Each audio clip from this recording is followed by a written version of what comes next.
సరే ప్రియులారా, ఈ యొక్క దినమున దేవుని యొక్క మహాకృపను బట్టి చేరి కుడి వచ్చిన అందరికీ కూడా యేసుక్రీస్తు వారి నామమున వందనాలు తెలియజేస్తున్నాను. ప్రభునందు ప్రియులారా, ఈ యొక్క దినమున దేవుని యొక్క మాటలను మనం విన్నాం. అలంకరణ, ఇది అలంకరణ గురించి మనం విన్నాం. కాబట్టి ఈ అలంకరణ అన్నది శారీరక సంబంధమైన అలంకరణ వేసుకోవచ్చు, వేసుకోకపోవచ్చు. దేవుడైతే ఖచ్చితంగా అలంకరణ చేసుకోండి అని చెప్పలేదు, ఖచ్చితంగా అలంకరణ చేసుకోకండి అని కూడా అనలేదు. అది మీ ఇష్టం. అలంకరణ చేసుకుంటే చేసుకోవచ్చు, లేకపోతే లేదు. కాబట్టి దేవుడు మాత్రం వెలుపటి అలంకరణను చూడడు, బాహ్య వేషమును ఆయన చూడడు, హృదయ అంతరంగములను ఆయన చూసేవాడై ఉన్నాడు. దేవుడు చూసేదాని పట్ల శ్రద్ధ తక్కువ ఉంది మనకు, దేవుడు చూడని దాని పట్ల ఎంతో శ్రద్ధ ఉన్నది. దేవుడు చూస్తానన్నది, దేవుడు నేను చూస్తాను, ఒకదానిని చక్కపరుచుకోండి అని దేవుడు ఎన్నో సందర్భాలలో మనం చెప్పినప్పటికీ మనం వాటిని లక్ష్య పెట్టక ఉన్నాం. దేవుడు మరి చూసేది, దేవుడు లక్ష్య పెట్టేది ఏంటి అని మనం ఆలోచిస్తే పిల్లరా, ఒకసారి ధన్యతలు, ఈ ధన్యతలు ఏమంటే నవధన్యతలు. ఈ నవధన్యతలలో యేసుక్రీస్తు ప్రభువుల వారు ఒక మాట మాట్లాడుతున్నారు. ఒకసారి మనం ఆ మాటను చూద్దాం. మత్తయి సువార్త, మత్తయి గారు రాసినటువంటి సువార్త 5వ అధ్యాయము 8వ వచనం. హృదయ శుద్ధి గలవారు ధన్యులు, వారు దేవునిని చూస్తారు. ఏ శుద్ధి? దేహ శుద్ధి కాదు, శరీర శుద్ధి కాదు, హృదయం శుద్ధి. హృదయ శుద్ధి ఎవరైతే కలిగి ఉంటారో, హృదయ శుద్ధి గలవారే ధన్యులు అని అంటున్నాడు. హృదయాన్ని శుద్ధిపరుచుకోవాలి, హృదయమును పవిత్రపరుచుకోవాలి, హృదయమును పరిశుభ్రంగా ఉంచుకోవాలి, హృదయమును పవిత్రంగా ఉంచుకోవాలి. హృదయమును ఎవరైతే పరిశుద్ధంగా పవిత్రంగా ఉంచుకుంటారో వారెవరు? ధన్యులు. శరీరాన్ని శుద్ధిగా ఉంచుకునేవారు ధన్యులు కాదు, శరీరాన్ని అలంకరించుకునే వాళ్ళు ధన్యులు కాదు, శరీరాన్ని చక్కగా పూలతో బంగారంతో వేసుకునే వాళ్ళు ధన్యులు కాదు. శరీరాన్ని ఏ విధంగా అయితే అలంకరించుకోవాలన్న ఆలోచన మనిషికి ఉంటుందో, హృదయాన్ని కూడా అలంకరించాలి. హృదయమును కూడా అలంకరించుకోవాలి వాక్యముతో. వాక్యముతో ప్రతి హృదయాన్ని అలంకరించాలి.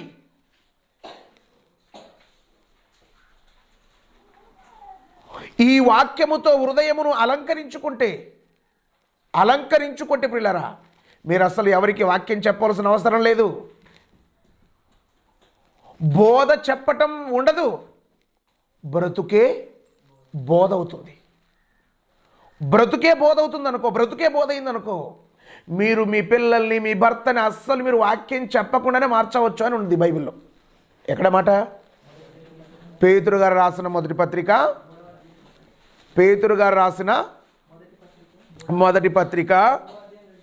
3వ అధ్యాయము 2వ వచనం. అందువలన వారిలో ఎవరైనను వాక్యమునకు అవిధేయులైతే వారు భయముతో కూడిన మీ పవిత్ర ప్రవర్తనను చూచి వాక్యము లేకుండానే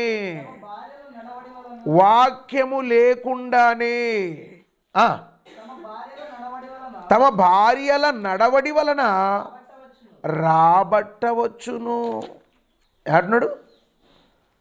అపోస్తలుడైన పేతురు గారు మాట్లాడుతూ చెబుతున్నాడు. ఏమంటున్నాడు? మీరు ఎవరైనా ఒకవేళ వాక్యాన్ని పాటిస్తున్నారా, వాక్య ప్రకారంగా నడుస్తున్నారా, వాక్య ప్రకారంగా మీరు నడుస్తున్నట్లయితే భయం మీ ప్రవర్తన ఎలా ఉండాలి? భయం ఉండాలి. ఏమంటే దేవుని సన్నిధిలో దేవుని యొక్క వాక్యాన్ని మనం చెప్పాలంటే ఎంతో భయం ఉండాలి.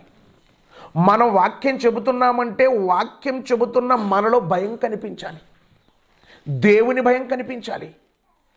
దేవుని భయం మనలో ఎప్పుడైతే కనిపిస్తుందో, దేవుని భయం మనం ఎప్పుడైతే కలిగి ఉంటామో అప్పుడు మనల్ని చూసి పక్కోడు భయపడతాడు. దేవుని భయం లేదా? దేవుని భయం లేదా మనకు? దేవుని భయం లేకపోతే ఎవరు మనల్ని చూసి భయపడరు, ఎవరు మనల్ని చూసి మారరు. నేనెంతో వాడు కూడా అంతే, నా జీవితం ఎంతో వాడి జీవితం కూడా అంతే అని అనుకొని సర్ది పెట్టుకొని వెళ్ళిపోతాడే తప్ప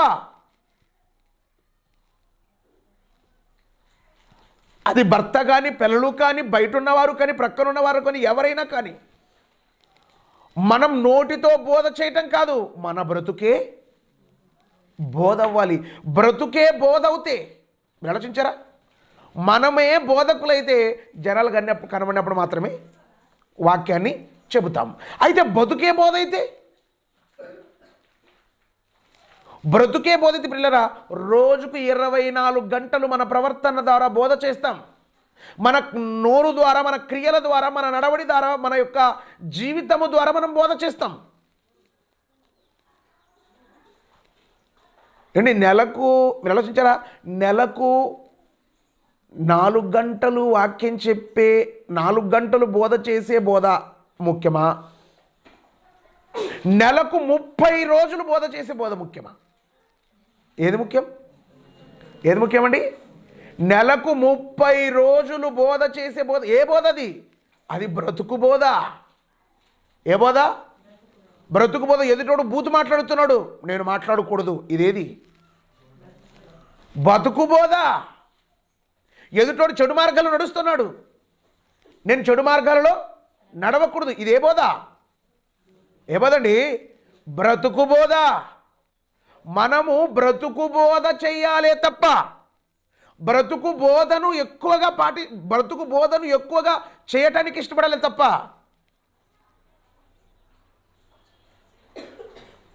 మనం ఏమనుకుంటాం? సర్వసాధారణంగా నేను కూడా వాక్యం చెప్తే బాగుండేది కదా అనుకుంటాం మనం.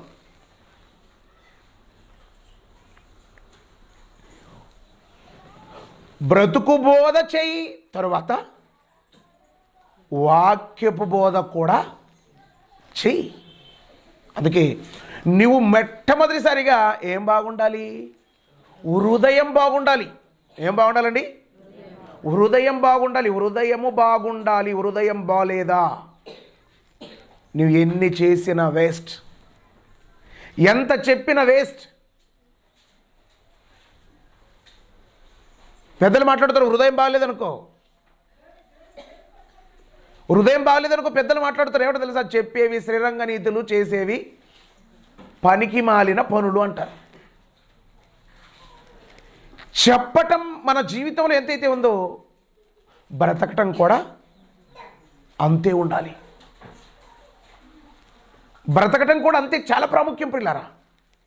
అందుకే హృదయం శుద్ధి ఉండాలి. హృదయం ఎలా ఉండాలి? హృదయము శుద్ధిగా ఉండాలి. ఎందుకు హృదయం శుద్ధిగా ఉండాలంటే అదే హృదయాన్ని గురించి ఇర్మియా గారు మాట్లాడుతున్నారు. ఇర్మియా గ్రంథము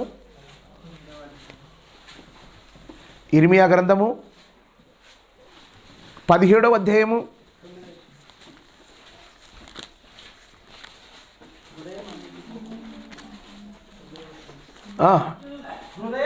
'హృదయము అన్నిటికంటే అది చాలా డేంజర్ ఫెలో. ఏది? హృదయము ఎన్నిటికంటే సాతాను కంటే మోసకరమైందా అని చెప్పండి. హృదయము అన్నిటికంటే మోసకరమైనది, దానికి ఘోరమైన వ్యాధులు ఉన్నాయి. దాన్ని గ్రహించగలిగిన వాడు ఎవడైనా ఉన్నాడా? హృదయానికి ఉన్న రోగాలు మీకు ఏమైనా తెలుసా? హృదయము అన్నిటికంటే మోసకరమైనది, అన్నిటికంటే మోసకరమైనది కాబట్టి మొదటగా దాన్ని బాగు పెట్టుకోమంటున్నాను, అంతే కదా. అది చాలా డేంజర్ ఫెలో, అది చాలా ప్రమాదకరమైనది. ప్రమాదకరమైనది కాబట్టి నువ్వు ప్రయోజనాన్ని చేకూర్చుకోవాలంటే మొట్టమొదటిసారి ఏం చేయాలి? హృదయము అన్నిటికంటే మోసకరమైనది. ఏది? దీనికి ఏముంది? వ్యాధి ఉంది, ఘోరమైన వ్యాధి కలది. వ్యాధి వేరు, ఘోరమైన వ్యాధి. ఏది? ఘోరమైన వ్యాధి కలది. ఈ ఘోరమైన వ్యాధులు ఉన్నాయి దేనికి? హృదయానికి. దేనికి? హృదయానికి ఘోరమైన వ్యాధులు. ఏవేవి? ఏమన్నా మీకు ఏముందంటే, మీకు ఏ వ్యాధులు ఉన్నాయంటే, ఏమన్నాకి BP, sugar, ulcer, gas trouble, ఈ వ్యాధులు చెప్తాం కదా. ఇవేవి? శరీరానికి సంబంధించినవి. కొంతమందికి 5 ఉంటాయి, కొంతమందికి 10 ఉంటాయి, కొంతమందికి చాలా ఉంటాయి. హృదయానికి అది ఘోరమైన వ్యాధి కలది. ఈ హృదయ వ్యాధి ఘోరమైనది. ఈ హృదయానికి పట్టిన రోగం చాలా ఘోరమైనది. ఈ ఘోరమైన వ్యాధి కలిగినది ఈ హృదయం. ఎలాంటి వ్యాధులు కలిగింది ఇది? ఎలాంటి రోగాలు కలిగి ఉంది? దీంట్లో ఎలాంటి రోగాలు ఉన్నాయి అని మనం పరిశీలిస్తే, గ్రంథాన్ని మార్కు గారు రాసిన సువార్త 7వ అధ్యాయము 21వ వచనం. మనుష్యుల లోపల నుండి బయలు వెళ్ళునవి మనిషిని అపవిత్రపరచును. లోపల నుండి అనగా మనుషుల హృదయంలో నుండి దురాలోచనలను, జారత్వములను, దొంగతనములను, నరహత్యలను, వ్యభిచారములను, లోభములను, చెడుతనములను, కృత్రిమములను, కామ వికారమును, మస్తరమును, దేవదూషణయో, అహంభావమును, అవివేకమును వచ్చును. ఈ చెడ్డవన్నీ ఎక్కడ? లోపల నుండి. ఏ లోపల? హృదయములో నుండి ఇవన్నీ వస్తున్నాయి. ఏ రోగాలు? మొదటి నుంచి చదవండి. చెడ్డ ఆలోచన. అంటే దురాలోచన. ఎలా ఉంటుంది దురాలోచన? సౌలు, దావీదు ఇద్దరున్నారు. సౌలుకు వేలు అన్నారు, దావీదుకు ఏమొచ్చింది? వాడు నాకంటే గొప్పవాడా? నిన్న మొన్న వచ్చిన ఆఫ్టర్ గాడు వీడు. ఎప్పుడొచ్చినాడు? ఆఫ్టర్ నీవెంత? నిన్న మొన్న వచ్చావు.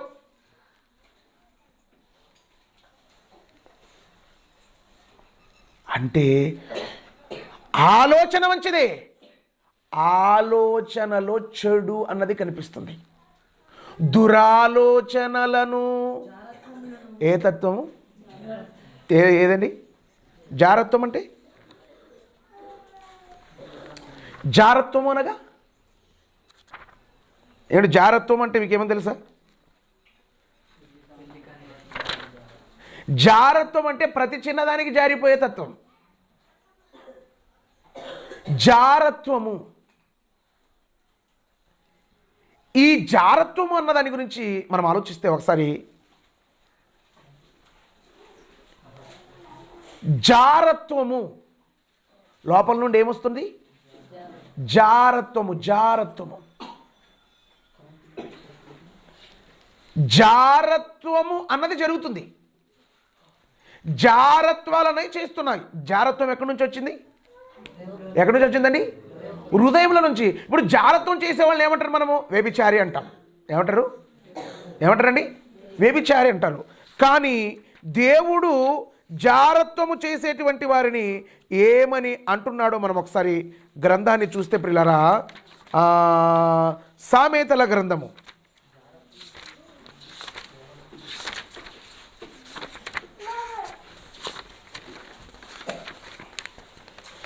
సామెతల గ్రంథము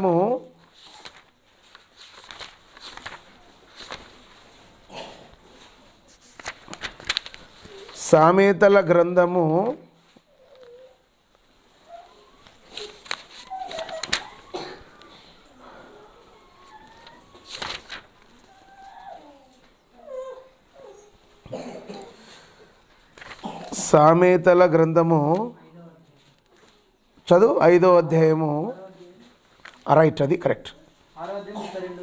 6వ అధ్యాయము చదువు.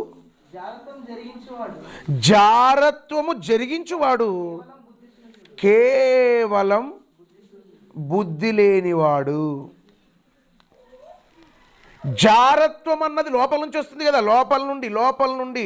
ఈ లోపల నుండి జారత్వం అన్నది వచ్చిందాన్ని నువ్వేం చేయాలి? నువ్వేం చేస్తున్నావు? జరిగిస్తున్నావు. నువ్వు హృదయములో నుండి వచ్చే జారత్వాన్ని నువ్వు జరిగిస్తున్నావు. నువ్వు హృదయంలో నుండి వచ్చే జారత్వాన్ని నువ్వు జరిగిస్తున్నావు. నువ్వెవరివి? ఎవరు? నువ్వు బుద్ధి లేనివాడివి, నీకు జ్ఞానం లేదు. హృదయములో నుండి వచ్చే జారత్వాన్ని నువ్వు జరిగించకూడదు. నువ్వు హృదయములో నుండి వచ్చే జారత్వాన్ని నువ్వు జరిగించకుండా దాన్ని అక్కడే చంపాలి. చంపవలసింది పోయి నువ్వు దాన్ని జరిగిస్తున్నావు. నువ్వెవరివి చెప్పండి? బుద్ధి లేనివాడు, బుద్ధిశూన్యుడు. కాబట్టి ఈ హృదయమని మీరు ఆలోచించారా? ఈ హృదయములో నుండి వచ్చిన ఒక రోగం, ఒక వ్యాధి, అది జారత్వం. ఈ వ్యాధిని దాన్ని కంటిన్యూగా కొనసాగించేవాడు బుద్ధి లేని వాడు. అందుకే పౌలు గారు సంఘానికి కూడా ఈ ఉత్తరాన్ని రాస్తున్నాడు. సంఘానికి ఉత్తరాన్ని రాస్తూ కొరింథీయులకు రాసిన మొదటి పత్రిక 7వ అధ్యాయము 1వ వచనం, మీరు రాసిన వాటి విషయంలో స్త్రీని ముట్టకుండుట పురుషునికి మేలు,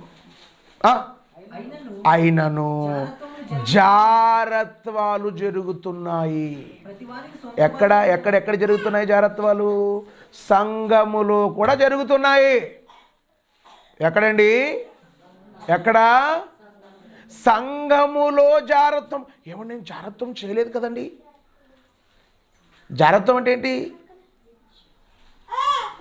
ఏంటంటే జారత్వం అంటే చిన్నదానికి పడిపోవటం. అమ్మాయి ఊకి ఇట్లే చూస్తుండదు అనుకో, ఓహో ఆ అమ్మాయి నన్ను చూస్తుంది ఈరోజు, నేను రేపు నుంచి నేనేం చేయాలి?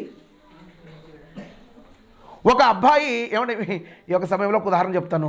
ఒక అబ్బాయి చర్చిలో, మన సోమరాజు లాంటి అబ్బాయి చర్చిలో ప్రార్థన చేసేవాడంట. ఏమి? తండ్రి కృపనిమ్ము నాయనా, కృపనిమ్ము తండ్రి అంటే అనుకునేవాళ్ళు అంట. అబ్బా తండ్రి ఎంత బాగా ప్రార్థన చేస్తున్నాడు, కృపనిమ్ము అని ప్రార్థన చేసిన ఒక 5 వారాలు కనబడలేదంట. కాదురా నాయనా, మరి నువ్వు కృపనిమ్మని దేవుని మందిరంలోకి వచ్చి నువ్వు అడిగావు కదా దేవుని సన్నిధిలో, మరి ఏమైంది నువ్వంటే నాకు కృప వచ్చింది అన్నాడంట. ఎవరు కృప అంటే పక్కన స్త్రీల లైన్లో కూర్చుందంట కృప అనే పాప. కృప అనే అమ్మాయిని ఇవ్వని అడిగాడు, లవ్ సక్సెస్ అయింది, కృప వచ్చింది. అంటే సేవకులంతా ఏమనుకున్నారు? దేవుని కృప అనుకున్నారు. కానీ ఈ తగాడు అడిగింది దేవుని కృప కాదు. ఏ కృప? మన చర్చికి వచ్చే కృపను అడిగాడు. ఓకే, కృప వచ్చింది, ఇంకేంటి? సంఘములో కూడా అంటున్నాడు, మీలో జారత్వమును జరుగుచున్నందున. సంఘములో ఉన్నటువంటి వారందరూ కూడా గమనించాలి. కొరింథీ సంఘమా, కొరింథీలో ఉన్న క్రీస్తు సంఘమా, మీలో జారత్వం జరుగుతున్నది. మీ పిల్లల విషయంలో మీరు జాగ్రత్త.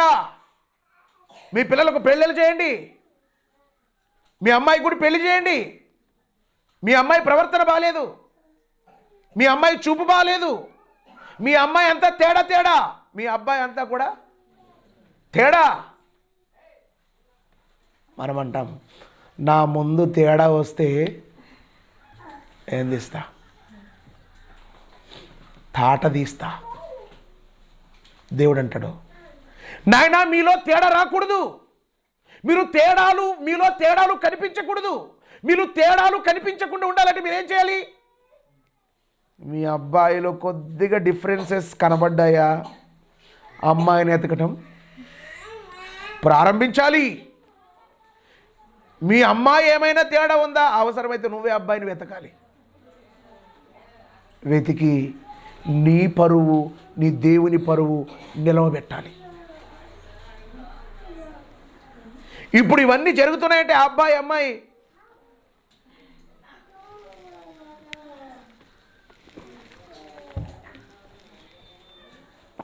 ఇదేది హృదయ సంబంధమైన రోగం. ఈ హృదయ సంబంధమైన రోగాలు ఉన్నాయి కాబట్టి వాటి విషయంలో జాగ్రత్త అంటున్నాడు. హృదయములో నుండి దురాలోచనలను ఏది హృదయములో నుండి జారత్వములు వస్తాయి. జారత్వముల విషయములో మీరు జారత్వం విషయంలో జాగ్రత్త. జారత్వం జరిగిస్తే నువ్వు చచ్చిపోతావు. ఏం చేస్తారండి? చచ్చిపోతారా చచ్చిపోరా? ఒకడు వాయు వరుసలు మర్చిపోయి దరిద్రుడు అదే పని చేశాడు. వాడి పేరు అమ్నోను. అమ్నోను అన్నటువంటి వాడు జారత్వం జరిగించాడు. జారత్వం జరిగిస్తే తామరు సుందరవతి, తామరు పరిశుద్ధురాలు, తామరు పవిత్రురాలు నటించి తామరును తన యొద్దకు తీసుకొని దరిద్రమైన పని చేశాడు. వీడు దరిద్రుడు. జారత్వము చెయ్యొద్దు అన్నాడు. చెయ్యొద్దు అన్నాడంటే దాన్ని చెయ్యకుండా ఉండాలి. దాన్ని చేసావా నువ్వు చస్తావు. దాన్ని చేసిన వాడు ఏమైపోయాడండి? అబ్షాలోం అన్నటువంటి తామర వచ్చింది, తన బట్టలు దించుకున్నది, తలపైన బూడిద పోసుకున్నది. అన్నయ్య మరి మన అన్నయ్య ఇలా చేశాడు అంటే అతని ప్రాణం. మీరు ఆలోచించారా? ఒక చెడిపోయిన చెల్లి ఇంటికి వచ్చి రోదిస్తూ చెబితే ఆ అన్న హృదయం ఎంత కకలాబికలమైపోతుంది ఆలోచించండి. ఆ అన్న పగపట్టాడు, సమయం కోసం ఎదురు చూచాడు. సమయం కోసం ఎదురు చూసి సమయం వచ్చినప్పుడు వేసేసాడు. ఎందుకు చచ్చిపోయాడు చెప్పండి? ఎందుకు చచ్చిపోయాడు? జారత్వము జరిగించేవాడు చస్తాడు.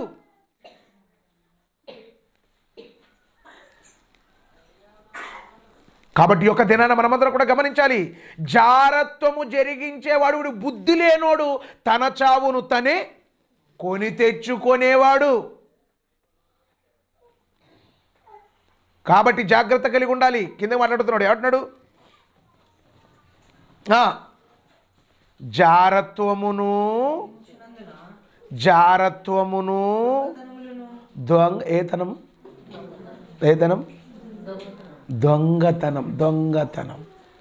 దొంగతనం అనగా మన దగ్గర ఉన్న వస్తువును దొంగలించడమే దొంగతనం. కాబట్టి ఈ దొంగతనాన్ని గురించి అపోస్తలుడైన పౌలు గారు కొరింథీ సంఘానికి రాస్తున్నాడు. ఒకసారి కొరింథీయులకు రాసిన పత్రిక 6వ అధ్యాయం 9వ వచనం అనుకుంటా.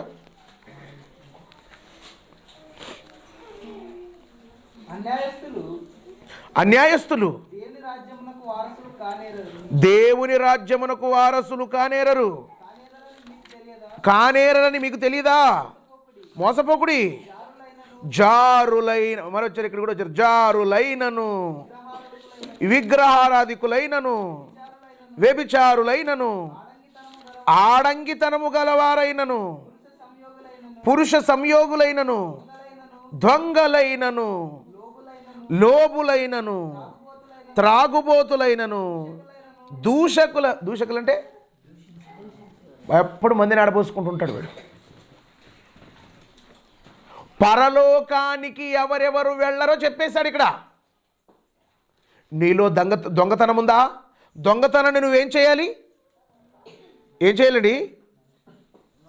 తీసివేసుకోవాలి. మరి ఇప్పుడు ఎట్లా అంటే దొంగతనం నేను చేస్తున్నాను ఎట్లా అంటే ఏం చేయాలంటే దాన్ని మానమని చెప్తున్నాడు. అదే ఎఫెసీ పత్రిక 4వ అధ్యాయం ఎఫెసీ పత్రిక 4వ అధ్యాయము 28వ వచనం.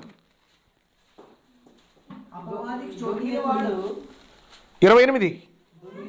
దొంగిలవాడు ఇక మీదట దొంగతనం చేయక. ఏం చేయకూడదు? ఏమంటే నేను దేవుడిలోకి రాకముందు దొంగతనం చేశానండి, వంకాయలు, టమోటాలు, పచ్చిమిరపకాయలు, ఇంకేదేదో. ఏమన్నా నేను దేవుళ్ళలోకి వచ్చిన తర్వాత కూడా అదే పని చేస్తానంటే దేవుడు ఏమంటాడు? దొంగతనం చేసేవాడు ఇక మీదట దొంగతనము చేయక అక్కరగలవానికి పంచిపెట్టుటకు వీలు కలుగు నిమిత్తం తన చేతులతో మంచి పని చేయొచ్చు, కష్టపడాలి. దొంగతనం చేస్తున్నావా? దొంగతనం అనే గుణం, దొంగతనం అనే రోగం మనలో ఉందా? ఏమంటే కొన్ని ఇంట్లో చూస్తే అన్నింటికి చిన్ని పేటాలకు కూడా బీగాలు పెట్టింటారు. ఏంటికంటే ఆ ఇంట్లో ఎవరు మంచోళ్ళు, మంచి వాళ్ళు ఎవరు కూడా లేరు. అన్నిటికీ తాళాలు ఉన్నాయంటే ఈ ఇల్లు చాలా డేంజర్. ఆ ఇంట్లో ఏ దానికి తాళం లేదనుకో ఈ ఇల్లు చాలా మంచిది. అందుకే కాదండి అన్నింటికి తాళాలు పెట్టారు కదండి అని కొన్ని ఇంట్లో అడిగితే, సార్ ఎవరు నమ్ముతావు సార్ ఈ కాలంలో? ఎవరిని ఎవరు నమ్మడానికి వీల్లేదు. అందుకే దొంగతనం చేస్తున్నావా? దొంగతనం చేసేవాడు ఇక మీదట దొంగతనము చెయ్యక అక్కరగలవానికి పంచిపెట్టు నిమిత్తం కష్టపడటానికి చేతగానోడు దొంగతనం చేస్తాడు. ఎవరెవరండి దొంగతనం చేసేవాళ్ళు? కష్టపడటం చేత కాని వాళ్ళే చేసే పని ఏది? దొంగతనం. కాబట్టి అందుకే ఉన్నాడు దొంగతనములను. ఏ హత్యలు? నరహత్యలు. హత్య అంటే చెప్పండి. మనం అనుకోవచ్చు, సార్ నేను ఎవరిని చంపాను సార్, నేను అస్సలు ఎవరెవరిని అసలు చీముకు కూడా హాని చేయను, చీములు కనబడితే చీములకు చక్కెర వేస్తాను సార్ అని అంటారు చాలామంది. ఏది? అసలు ఎవరిని చంపలేదు సార్ నేను అని మనం అనుకుంటాం పిల్లరా. కానీ మనం అదే గ్రంథాన్ని మనం పరిశీలించినట్లయితే, గ్రంథమును మనం చూడగలిగినట్లయితే, మనం గ్రంథాన్ని చూస్తే పిల్లరా మనం ఎవరికి ఏ హాని చేయలేదులే అని మనం అనుకుంటున్నాం. కానీ మనము ఎవరిని కొట్టడం లేదు కదా, ఎవరిని నరకటం లేదు కదా, కత్తి తీసుకొని వెళ్ళి అని మనం అనుకుంటాం పిల్లరా. కానీ ఎవరు కత్తి తీసుకొని వెళ్ళి నరకలేదులే అనుకుంటే మనము పొరపాటు పిల్లరా. మరి ఏంటండి ఇంతకీ? నరహత్య నేను చేయటం లేదు కదా, హత్య అన్నది నా నోట్ల నుంచి రావటం లేదు కదా అని మనం గ్రంథాన్ని పరిశీలిస్తే ప్రియులారా, ఒకసారి సామెతల గ్రంథము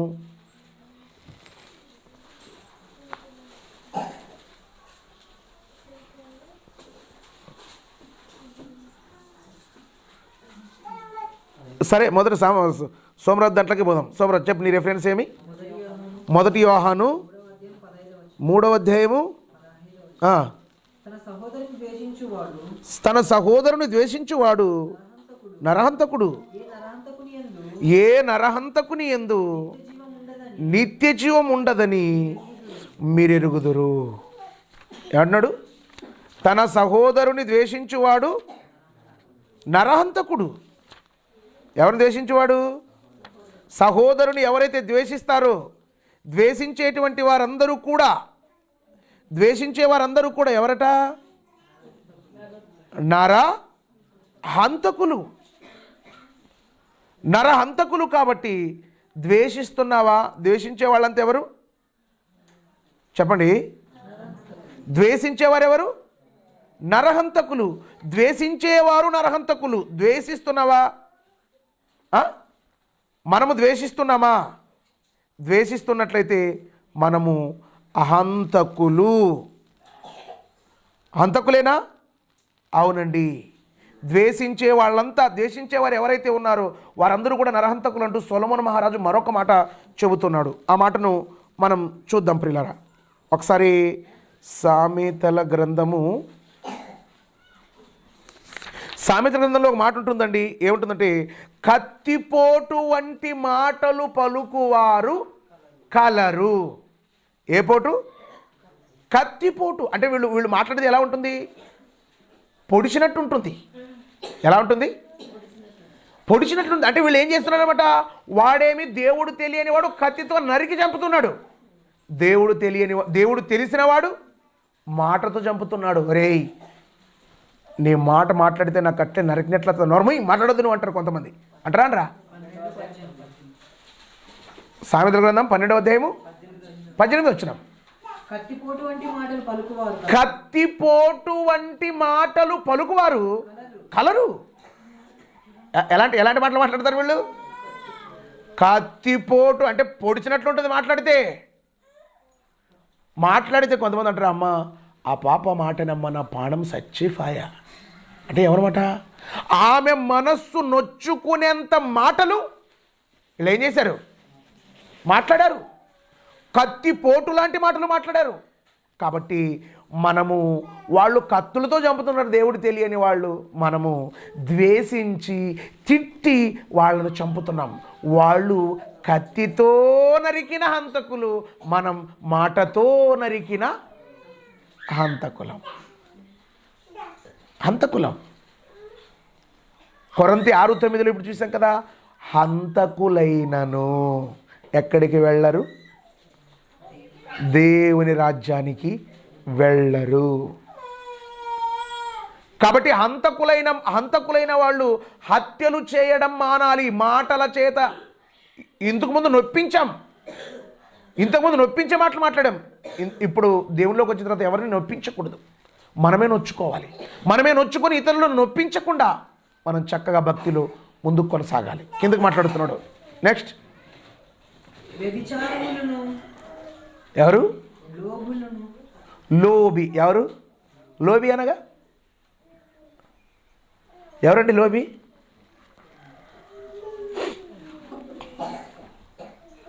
లోబి అంటే ఎవరు చెప్పండి?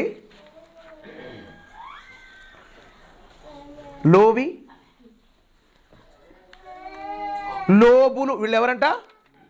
లోబులు. ఈ లోబులు అన్నటువంటి వారు ఎవరు?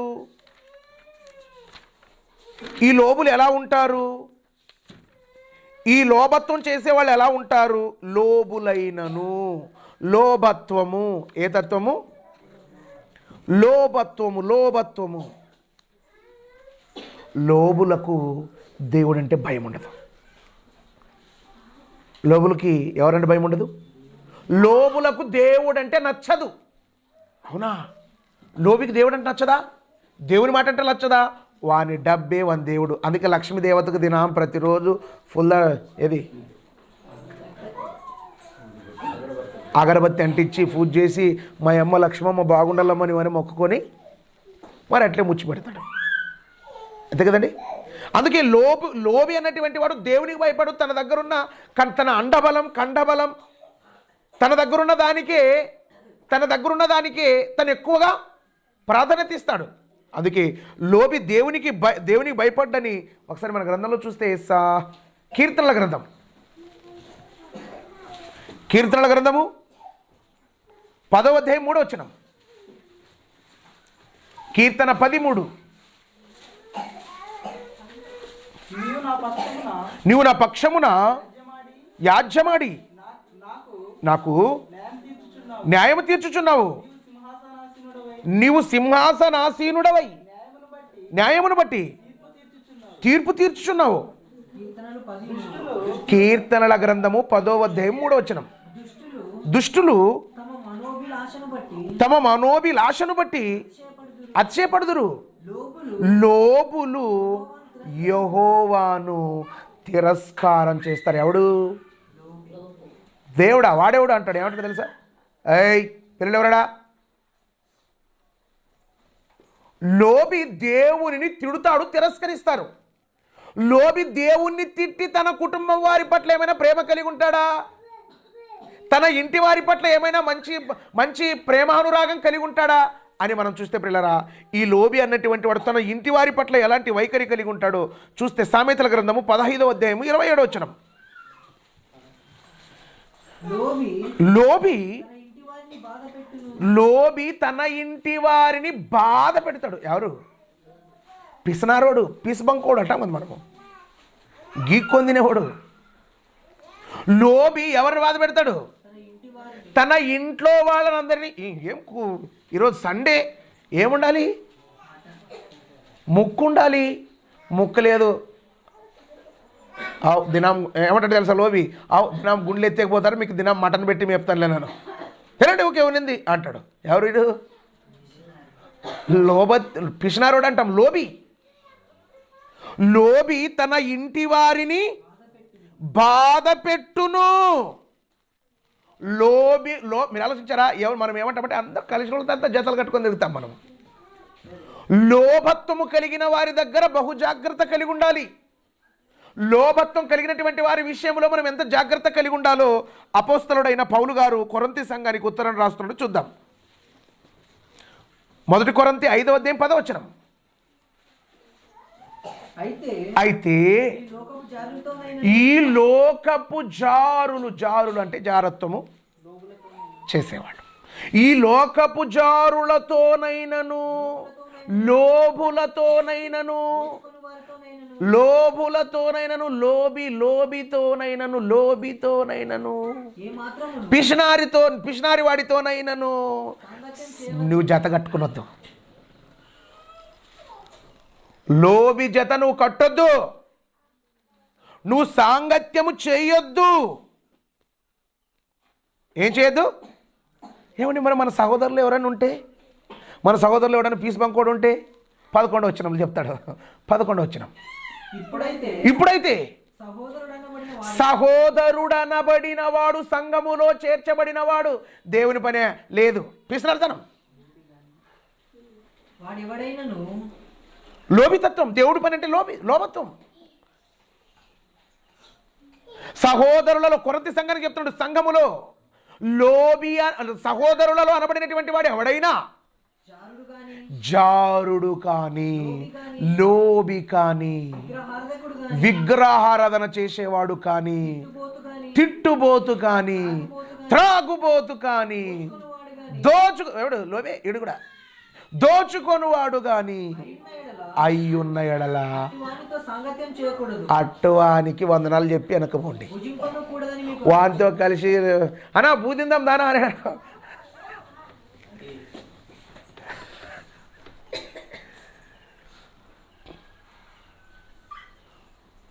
లోభత్వం కలిగినటువంటి వానితో సాంగత్యం చేయొద్దు. భోజనం కూడా ఎవరండి? నువ్వే భక్తుడా, నువ్వే. ఇంకా చెప్తుండే లోబి గురించి చెప్తున్నా చూడండి ఒకసారి.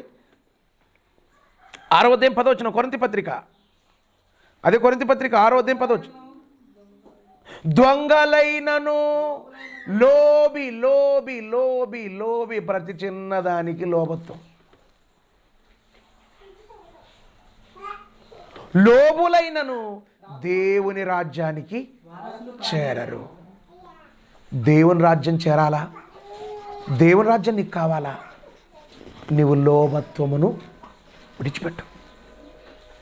లోభత్వం కలిగిన వాళ్ళతో సాంగత్యం చెయ్యొద్దు. వాళ్ళకు దూరంగా ఉండు. నీకు పరలోకం కావాలా? జారుడితో ఉండొద్దు, వ్యభిచారితో ఉండొద్దు, దొంగతో ఉండొద్దు. సాంగత్యం చేయటం మానేయి అంటూ కిందకి మరి మాట్లాడతాడు. ఏ తనము అండి? చెడు తనం. వీళ్ళ తనం ఏ తనము? వీళ్ళకి ఏ తనం ఉంటుంది? చెడుతనం ఎట్లుంటుందండి? ఒకసారి దాని రూపం చూపండి. ఏమంటే చెడుతనం ఇట్లుంటుందండి అని ఎవరైనా అనగలరా? చెడుతనం, చెడ్డతనం. ఈ తనం ఏ తనము? చెడ్డతనం. తనే బాగుండాలి. పక్కున్నవాడు ఎవడు కూడా ఎవరైతే మనకు వచ్చిందేమి, ఎవరు కూడా నాకంటే బాగుండకూడదు. నాకంటే ఎవరు కూడా బాగుండకూడదు అనే తనం ఏ తనం అండి? చెడ్డతనం. ఈ చెడ్డతనం అన్నది ఎక్కడి నుంచి వచ్చింది? హృదయ రోగాలలో ఒకటి. ఈ చెడ్డతనం అన్నది మనిషిలో ఉన్నది ప్రియులారా. ఈ చెడ్డతనం అన్నది మనిషిలో ఎప్పటి నుంచి ఉన్నదో మనం ఆలోచిస్తే ఒకసారి మనం చూద్దాం. ఆదికాండము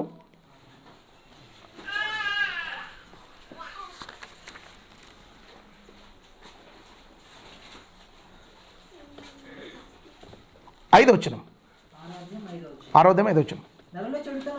నరుల చెడుతనము ఎలాంటిదంటే భూమి మీద మంచి గొప్పదా చెడ్డ గొప్పదా? ఏమండి ఏం గొప్పది? మనిషి గొప్పడా మనిషి చెడుతనం గొప్పదా? చెడుతనము భూమి మీద గొప్పదనియో వారి హృదయము యొక్క తలంపులలోని ఊహ అంతయో, వారి హృదయము యొక్క తలంపులలోని ఊహ అంతయో ఎల్లప్పుడు పొద్దున షెడ్డదే, మధ్యాహ్నం షెడ్డదే, రాత్రి షెడ్డదే, ఎప్పుడైనా షెడ్డదేనా? అంతే కదండి. ఈ చెడ్డవాళ్ళు ఎలా ఉంటారా అంటే ఈ చెడుతనం ఎక్కడి నుంచి వచ్చింది అంటే మనుషుల హృదయంలో నుండి అని సొలొమోను గారు కూడా చెప్తున్నారు. చూద్దాం ఒకసారి 9వ అధ్యాయం 3వ వచనం, ప్రసంగి గ్రంథం.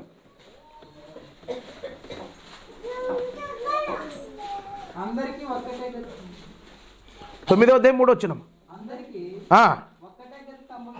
అందరికీ ఒక్కటే గతి సంభవించును, సూర్యుని క్రింద జరుగు వాటన్నిటిలో ఇది బహు దుఃఖకరము, మరియు నరుల హృదయము చెడుతనముతో నిండి ఉన్నది. వారు బ్రతుకు కాలం అంతయో వారి హృదయమందు చెడుతనమే ఉంటుంది. వీళ్ళు ఎప్పటి వరకు ఉంటుంది? వీళ్ళ బ్రతుకు కాలం అంతయో కూడా వీళ్ళకి ఏముంటుందండి? చెడ్డతనమే ఉంటుంది. ఈ చెడ్డతనం కలిగినటువంటి వారు, ఈ చెడు గుణాలు కలిగినటువంటి వారు, ఈ చెడ్డ మనస్తత్వం కలిగిన వాళ్ళు గురించి సొలొమోను మహారాజు చెప్పాడు. ఏమంటున్నాడు? నరుల హృదయము చెడుతనముతో నిండింది, వాళ్ళ హృదయం అంతా చెడుతో నింపుకున్నారు, చెడుతో నింపుకున్నాడు. ఈ చెడ్డవాడైన వాడు మంచివాడు కాదు. వీడెవరు? చెడ్డవాడైన వాడు. ఈ చెడ్డవాడైన వాడు చెడుతనంతో తన మనసు నింపుకున్నాడు. చెడుతనముతో తన మనసు నింపుకొని మంచి పనులు చేయనీడు. వీడిని కళ్ళెదురుగా, వీడి కళ్ళెదురు ఎలా ఉంటుంది? మంచి పనులు వీడు జరగనివ్వడు. మంచి పనులు చేయకుండా ఏం చేశాడు? మంచి పనుల్ని అదే ప్రసంగి గ్రంథంలోనే 9:18 9:18 యుద్ధ ఆయుధముల కంటే జ్ఞానము శ్రేష్టము. ఒక చెడ్డవాడు అనేకమైన మంచి పనులు చెరుపేస్తాడు. చెడ్డోడున్నాడా? మనలో చెడ్డోడున్నాడా? మంచి పని జరగనీయడు. కాబట్టి దేవుని పని జరగనివ్వడు. పలానా డబ్బు ఇట్లక్కడు ఏంటికి? వడ్డీకి అండి, వడ్డీ పెరుగుతుంది. ఇప్పుడు ఏముండదు, అంత అవసరము అంటే ఏమన్నమాట? మంచి పనిని చెడిపేవాడే చెడ్డవాడు. అనేకమైన మంచి పనులు వీడు చెరిపేస్తాడు. కాబట్టి మనము ఏం చేయాలి?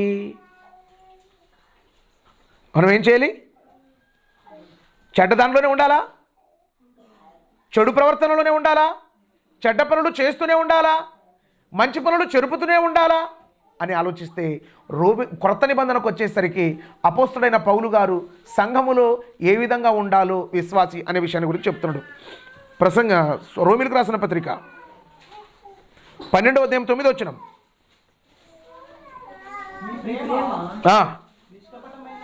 మీ ప్రేమ నిష్కపటమైనదిగా ఉండవలెను, చెడ్డదానిని, చెడు ఆలోచనను, చెడ్డదానిని అసహించుకొని మంచి దానిని హత్తుకోండి.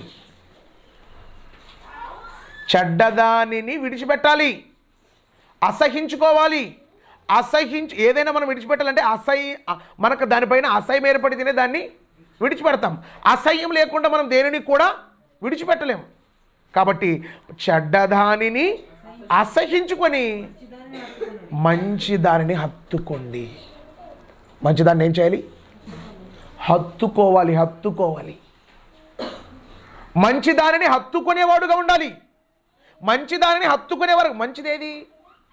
దేవుడు అక్కడే మంచోడు, దేవుని వాక్యమే మంచిది, దేవుని భక్తులే మంచివాళ్ళు. కాబట్టి చెడ్డదానిని విడిచిపెట్టాలి, మంచిదానిని హత్తుకోవాలి. హత్తుకొని జీవిస్తేనే, మంచివారుగా ఉంటేనే మనం పరలోకం వెళతాం. దురాలోచనలు, ఏ ఆలోచన? చెడుతనములను, ఏతనము? కృత్రిమము. ఏది? కృత్రిమములు కలుగజేసుకునేవి. ఇలా మనం వివరించుకుంటూ వెళ్ళిపోతే మనకు చాలా సమయం అవుతుంది. కాబట్టి ప్రియులారా, మనము వీటిని విడిచిపెట్టాలి. కృత్రిమములను. ఎట్లుంటుంది? ఏ వికారం ఇది? కామ అంటే పుల్ స్టాప్ కామ కాదు. మనం బడికి పోయేవాళ్ళు కామ అంటే ఆ కామ కాదు, కామ వికారం. ఏ వికారం? కామ వికారం. వీడు వికారమైనడు. కామ వికారం కలిగినటువంటి వాళ్ళ దగ్గర కూడా మనం కలిసి ఉండకూడదు. నెక్స్ట్ కిందకి, ఏ కనులు? ఎట్లా కనులండి? ప్రతి ఒక్కరికి ఉందే మంచి కళ్ళు. ప్రతి ఒక్కరికి ఉండే కళ్ళు ఏవి? మంచి కళ్ళే. కాబట్టి మనం నెక్స్ట్ వచ్చే ఆదివారం రోజు మనం చెడ్డ కండ్ల గురించి మనం మాట్లాడుకుందాం. కాబట్టి హృదయము శుద్ధిగా ఉండాలి. హృదయ శుద్ధి గలవారే ధన్యులు, వారు దేవుని చూస్తారు.